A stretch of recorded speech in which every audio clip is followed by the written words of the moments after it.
the heart of West Virginia, nestled along the Ohio River, lies the town of Point Pleasant, a quiet, unassuming place where time seems to slow down. But for 13 months, between November 1966 and December 1967, this peaceful community became the epicenter of a phenomenon that would haunt it for decades. It began with whispers, then stories, then chilling eyewitness accounts of something unimaginable. Our story starts on a cold November night. Two young couples were driving near an abandoned munitions factory, a place locals called the TNT area. It was a sprawling, desolate landscape of concrete domes and overgrown woods, a relic of a bygone war. As they drove down a dark, winding road, their headlights caught something that froze them in their tracks. Standing in the middle of the road was a creature unlike anything they had ever seen or heard of. It was at least 7 feet tall, humanoid in shape, but with two enormous wings folded against its back and its eyes. Two large, glowing, hypnotic red eyes that stared right through them. Panic set in. The driver slammed the accelerator, speeding away from the terrifying sight. But as they looked in the rearview mirror, they saw the creature unfold its massive wings and take to the air. It pursued them, effortlessly keeping pace with their car as it reached speeds of over 100 miles per hour.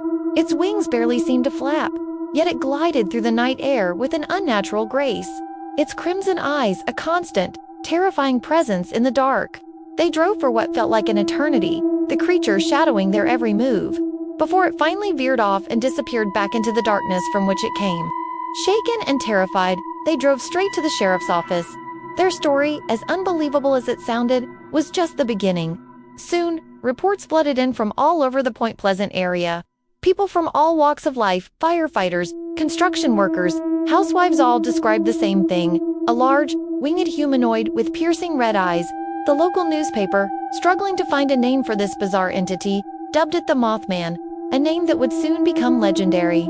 The sightings grew more frequent and more brazen. The Mothman was seen perched atop buildings in the town center, its silhouette a menacing figure against the twilight sky.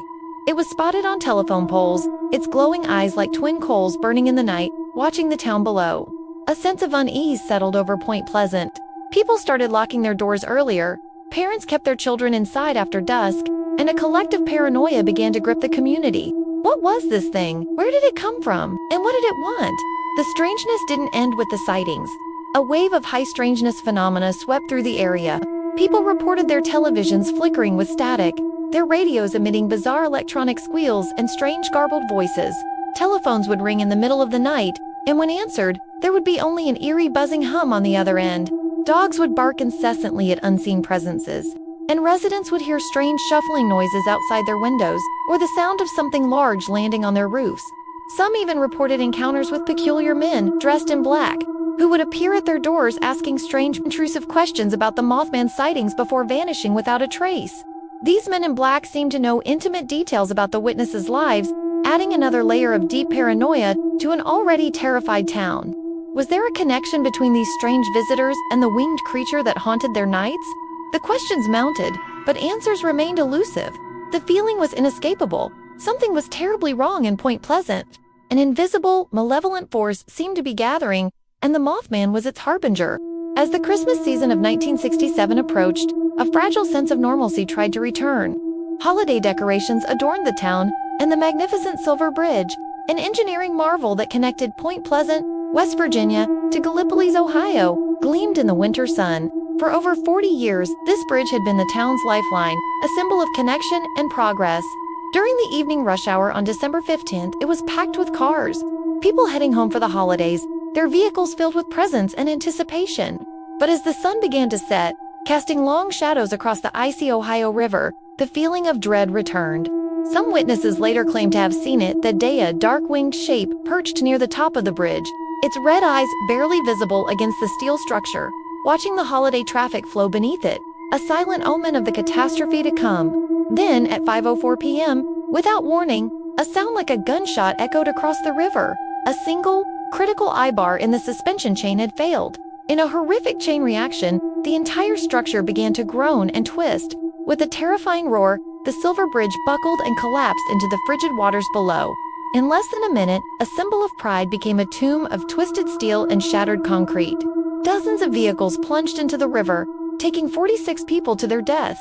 In the chaotic aftermath, as emergency responders worked tirelessly through the night, Searching the dark, icy waters for survivors, a haunting image was reported. On a hill overlooking the disaster site, silhouetted against the full moon, stood the Mothman. Its massive wings were spread wide, its glowing red eyes watching the tragic scene unfold below. It stood there for a long time, a silent, motionless spectator to the devastation. And then, as suddenly as it had appeared 13 months prior, it was gone. After the collapse of the Silver Bridge, the sightings stopped. The strange phone calls ended. The men in black disappeared. The Mothman, the harbinger of doom, vanished from the skies of West Virginia, leaving behind only grief, fear, and 1,000 unanswered questions. Was the Mothman a warning? A supernatural entity trying to alert the town to the impending disaster? Or was it something far more sinister, the cause of the collapse itself? Some believe it was an angel, others a demon, and some a cryptid unknown to science. Theories range from a misidentified sandhill crane to an interdimensional being drawn to the psychic energy of the impending tragedy. Today, Point Pleasant has embraced its strange legacy. A metallic statue of the Mothman stands in the town center, its red eyes glaring at tourists who flock to the annual Mothman Festival. A museum chronicles the sightings, the strange phenomena, and the tragic collapse of the Silver Bridge. The town has turned its darkest chapter into a source of fascination. But even in the bright light of day, the mystery lingers. The story of the Mothman is a chilling reminder that there are things in this world that defy our understanding, forces that we cannot see or explain. And sometimes, when the light fades and the shadows grow long, if you look closely, you might just catch a fleeting glimpse of two glowing red eyes, watching from the darkness. To this day, the mystery remains unsolved.